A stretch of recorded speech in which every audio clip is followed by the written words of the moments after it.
인간이 만든 수많은 발명품들, 지금껏 그것을 어디에 쓸지 결정하는 것은 항상 우리의 몫이었다. 칼과 폭탄은 그것으로 누구를 죽일지 스스로 결정하지 않는다. 그것들은 스스로 정보를 처리하고 독립적인 결정을 내리는 데 필요한 지능을 갖추지 못한 도구이다. 그러나 AI는 자체적으로 정보를 처리할 수 있고 따라서 인간을 대신하여 결정을 내릴 수도 있다. 이제 AI는 이미 도구가 아니라 지능을 가진 주체적인 행위자로 우리 깊숙이 존재한다.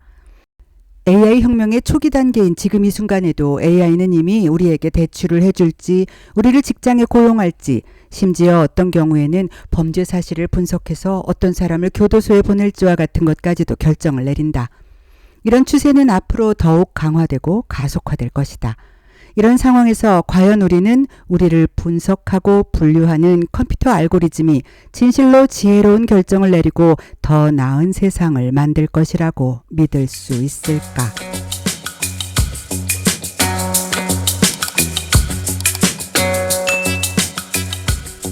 이 책 넥서스는 정보 네트워크를 인류 역사를 따라 분석하면서 우리 사회의 발전과 변화 그리고 당면한 갈등과 문제점 등에 대한 새로운 시각을 제시하고 있습니다.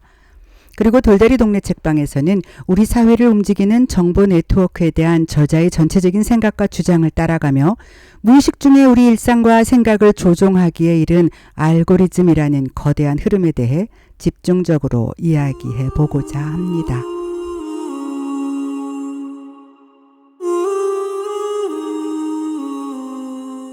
이 책은 먼저 인간의 정보 네트워크가 그동안 어떻게 발전해 왔는지를 설명합니다. 고대 왕국부터 현대 국가에 이르기까지 대규모 정보 네트워크가 인간 사회에서 어떻게 질서와 힘을 발현시켜 왔는지 살펴보면서 이 과정에서 발생하는 잘못된 정보의 문제는 어떤 것이 있는지, 그 내부에서 자정장치가 왜 필수적으로 기능해야 하는가에 대해서도 말하고 있습니다. 그리고 정보 네트워크가 작동하는 두 가지 모습으로 분산형 네트워크와 중앙집중형 네트워크를 설명하며 정보가 구성원들에게 공유되고 그 내부에 자정장치가 작동하여 오류를 수정해 나가는 것이 가능한 민주주의 사회와 정보를 위로부터 통제하고 하나로 집중해 관리하며 획일적인 지시와 감시 체제를 만들어가는 전체주의 사회가 각각 정보를 관리하고 활용하는 방법에 대해 이야기합니다. 저자는 역사는 과거를 연구하는 것이 아니라 변화를 연구하는 것이다. 우리에게 무엇이 그대로이고 무엇이 변하며 어떻게 변하는지 가르쳐준다. 이 원리는 다른 모든 종류의 역사적 변화와 마찬가지로 정보혁명에도 적용된다 라고 말합니다. 그러므로 이 책의 핵심 목적은 우리가 정보에 입각한 선택을 함으로써 최악의 결과를 막을 수 있다는 점을 보여주는 것입니다. 정보는 재현이 아니라 연결이며 따라서 정보란 서로 다른 지점들을 네트워크로 연결하는 무언가라는 것이지요. 정보는 꼭 어떤 것들에 대해 새로운 무언가를 알릴 필요가 없으며 서로 다른 것들을 무언가로 묶는 역할을 한다고 이해할 때 수많은 정보들을 잇는 네트워크가 기대하는 궁극적인 역할은 항상 진실과 질서의 균형을 고민하는 것이라는 이론에 동의하게 됩니다. 기술이 발전하게 되면서 소수의 인원들끼리만 주고받아지던 정보가 더 멀리 더 많은 사람에게 확산되면서 대규모 전파가 가능해지고 이러한 대중매체의 등장과 발전에 힘입어 대규모의 민주주의가 가능해졌습니다. 그러나 여기에서 우리는 또 다른 한 가지 사실에 주의할 필요가 있습니다. 현대의 새로운 정보기술은 대규모 민주주의를 가능하게 만들었을 뿐 아니라 대규모 전체주의 또한 가능하게 만들었기 때문입니다. 로마의 네로 황제는 누구든 기분 나쁜 행동이나 말을 하면 처형할 수 있었지만 제국에 사는 수많은 사람들이 무엇을 하고 무슨 말을 하는지까지는 알 수 없었습니다. 그러나 스탈린주의 소련의 현대 전체주의는 전국의 모든 사람이 매일 무슨 생각을 하고 무슨 말을 하는지 통제하려는 시도를 함으로써 완전히 다른 규모의 공포를 유발했습니다. 안면 인식과 곳곳에 감시 카메라가 만들어내는 대규모 정보 네트워크가 모두의 편리와 이익만을 위해 기능하지는 않는다는 것을 생각하게 되기도 하지요. 이처럼 근대 말의 새로운 정보 기술은 대규모 민주주의만이 아니라 대규모 전체주의도 탄생시킨 기점이 되었습니다. 그러나 그때까지의 모든 정보 네트워크는 인간의 의존에 작동했습니다. 즉, 문명의 발생부터 이어져 온 모든 기록과 정보, 점토판, 양피지, 두루마리, 인쇄술, 라디오가 순차적으로 역사에 지대한 영향을 미쳤지만 그래도 텍스트를 작성하고 해석하는 일, 중세 마녀 사냥에서 누구를 마녀로 점찍어 화형시킬 것인가, 감시사회인 사회주의 체계에서 누구를 점찍어 처형할 것인가 등을 결정하는 것은 언제나 인간의 몫이었습니다. 하지만 이제부터 인간은 인간과 비인간 사이의 분열과 마주하게 되었습니다.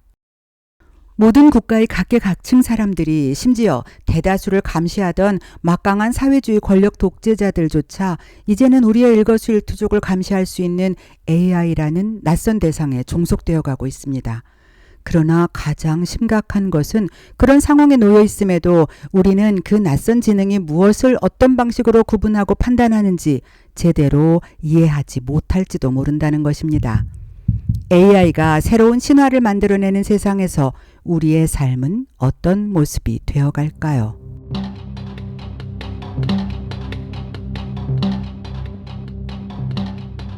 고대부터 인류는 기록하고 정보를 구축하는 활동을 해왔습니다.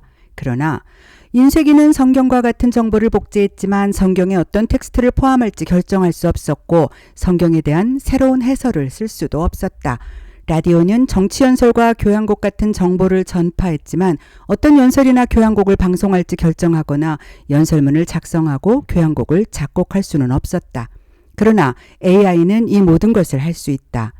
인쇄기와 라디오는 인간이 조작해야 하는 수동적인 도구였던 반면 AI는 이미 인간의 통제와 이해를 벗어나 사회의 문화와 역사를 주도적으로 만들어 나갈 수 있는 능동적인 행위자가 되고 있다.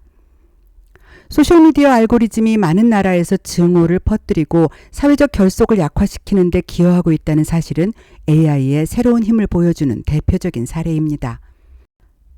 이 중 가장 악명 높은 초기 사례 중 하나는 2016년에서 2017년 미얀마에서 페이스북 알고리즘이 반로힝야족 폭력을 부추겼던 것입니다.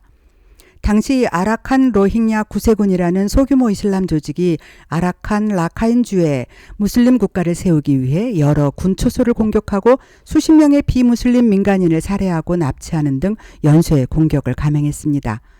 이에 대응해 미얀마군과 불교 극단주의자들은 로힝야족 전체를 겨냥한 전면적인 민족 청소 운동을 시작했고 그 결과 로힝야족 마을 수백 곳이 파괴되고 수만 명의 비무장 민간인을 죽이고 73만 명의 로힝야족을 잔인하게 추방했습니다.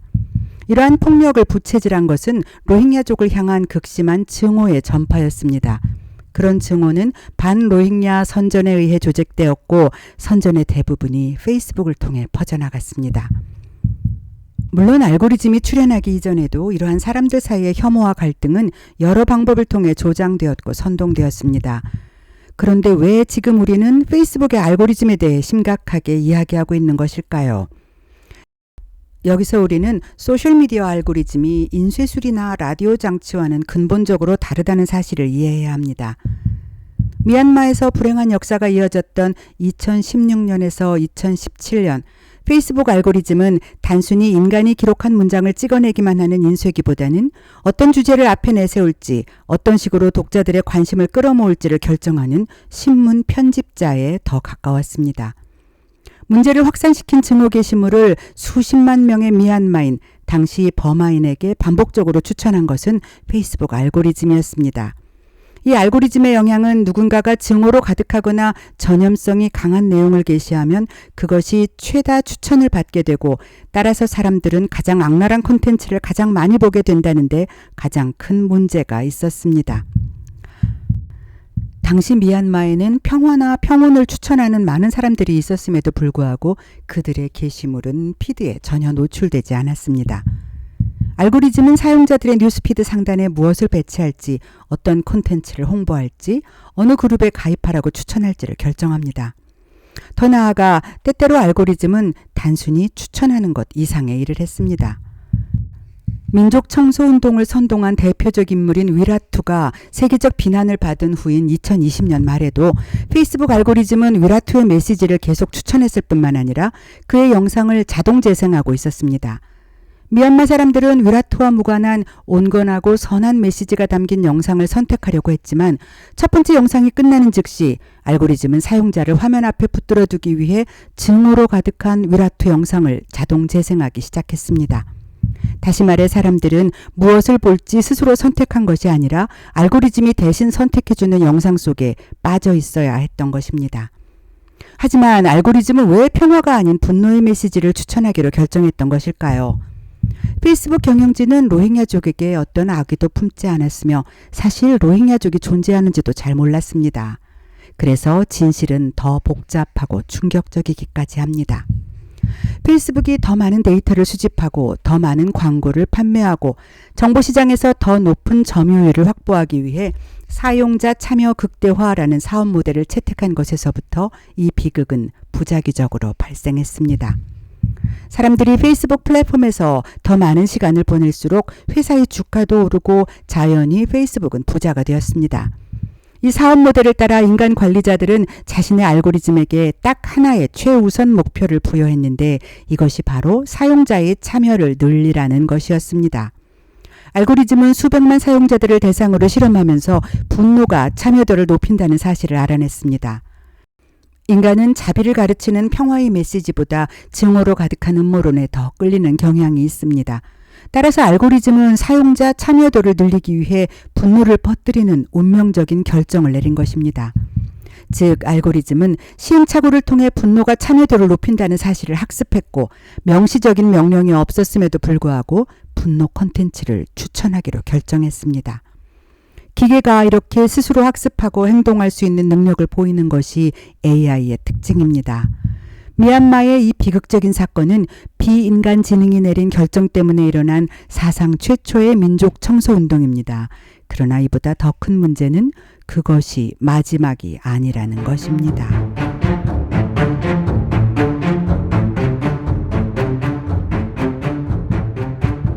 알고리즘은 이제 인간 극단주의자들이 생산한 가짜뉴스와 음모론을 추천하는 것에 그치지 않고 그러한 가짜뉴스와 음모론을 스스로 생성하는 단계로까지 옮겨갔습니다.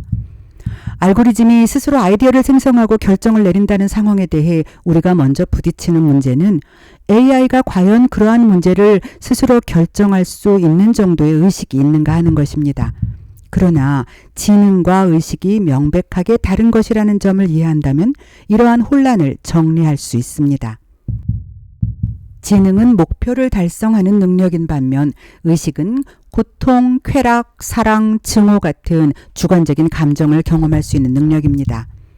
소셜미디어 플랫폼에서 사용자 참여를 극대화하는 것과 같은 목표를 달성하는 것은 지능이며 이러한 점에서 AI는 분명 지능이 있는 존재입니다. 이전의 정보 네트워크에서는 구성원이 인간이었고 모든 연결고리는 인간을 거쳐야 했습니다.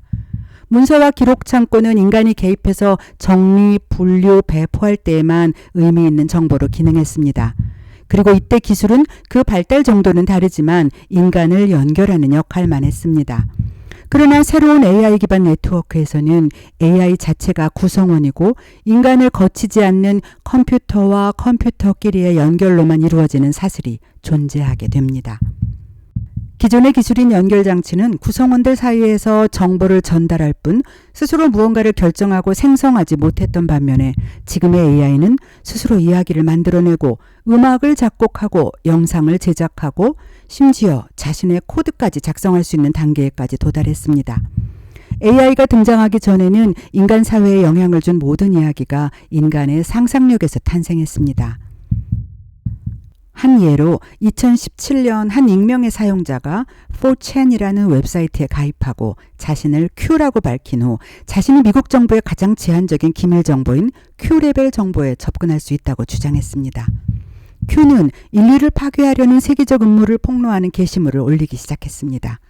Q는 순식간에 수많은 온라인 팔로워를 모았고 극단적 세계관을 유포하는 그의 메시지는 미국의 극우 웹사이트를 통해 점점 광범위하게 퍼져나가기 시작했습니다.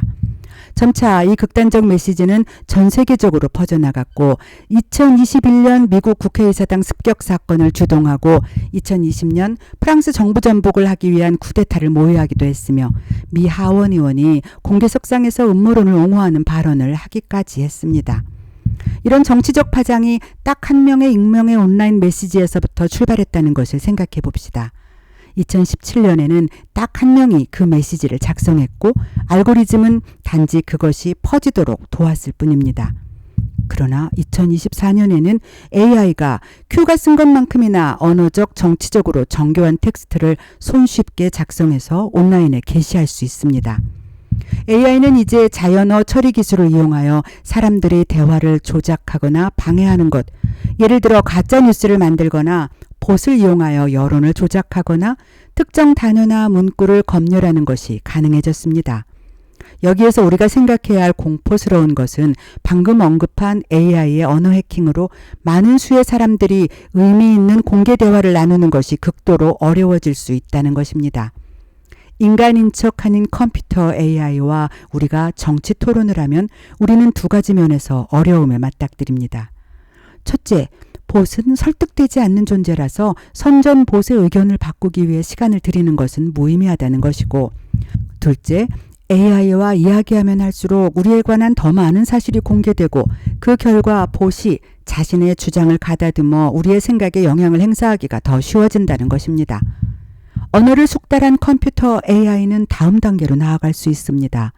우리와 대화하고 소통함으로써 인간과 친밀한 관계를 형성한 컴퓨터는 그 다음으로 친밀함을 이용해 우리에게 영향을 미칠 것입니다.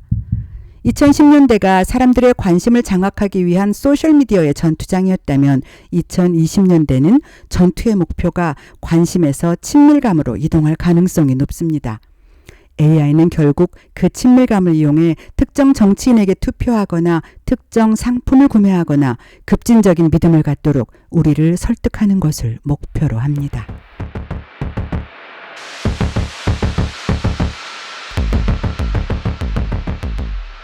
예전 소련의 비밀경찰이 시민을 감시하고 적절한 보상과 처벌을 통해 그것에 어쩔 수 없이 따르게 되는 비굴한 인간 호모 소비에티쿠스를 만들어낸 것처럼 페이스북과 유튜브 알고리즘도 특정한 원초적 본능에 대해서는 보상을 제공하고 가학적 온라인 공격을 조장하는 현상을 일반화하고 있습니다. 이러한 과격화 과정은 미얀마에서뿐 아니라 전 세계에서 자체 알고리즘의 이용자 참여를 높이는 임무를 맡기면서 시작되었습니다. 예를 들어 2012년에 이용자들은 유튜브에서 매일 1억 시간 분량의 동영상을 시청하고 있었지만 기업 경영진은 그것으로 만족하지 않고 알고리즘에 2016년까지 하루 10억 시간을 달성하려는 야심찬 목표를 설정했습니다. 유튜브 알고리즘은 수백만 명을 대상으로 시행착오를 거듭한 끝에 페이스북 알고리즘이 학습한 것과 동일한 패턴을 발견했습니다. 즉, 분노를 유발하는 내용은 참여도를 높이지만 온건한 내용은 그렇지 않은 경향이 있다는 것이지요. 이에 따라 유튜브 알고리즘은 수백만 명의 이용자에게 터무니없는 음모론을 추천하는 동시에 온건한 콘텐츠는 무시하기 시작했습니다. 그리고 2016년이 되자 이용자들은 정말로 하루 10억 시간 분량의 동영상을 시청하고 있었습니다.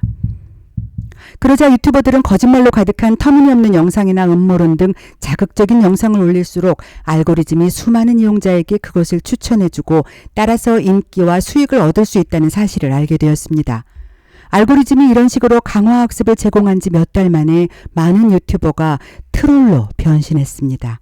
그리고 그에 따른 사회적 정치적 파급 효과는 우리 모두가 이미 목격하는 것처럼 어마어마했습니다.